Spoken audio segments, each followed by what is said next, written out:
May Final 12 na ang ating national team.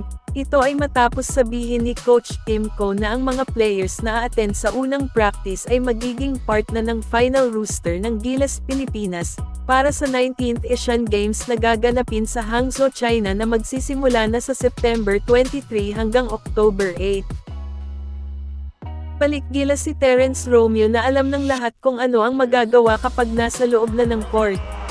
Ang daming nagsasabi na sana ay kasama siya sa World Cup. Nakikita natin sa PBA On Tour na walang pinagbago ang shooting ability ni Terence kahit galing pa sa injury at yan lang naman ang naging minus sa kanya.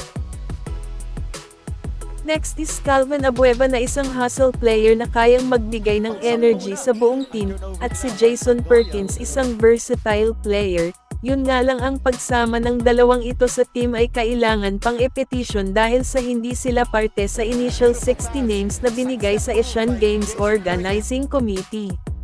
Pero sila ay 100% sure na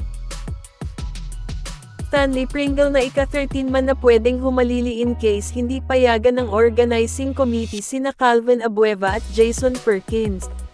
Pasok rin si Big Mo na kayang sumabay sa pick and roll.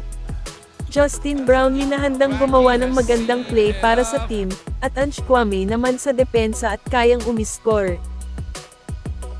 Kasama pa rin ang World Cup players na si Junmar Fajardo na kagagaling lang sa bakasyon sa Cebu.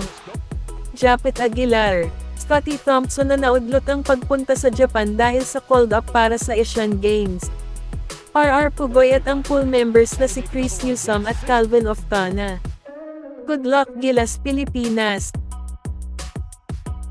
Okay guys, hanggang dito na lang. Ingat!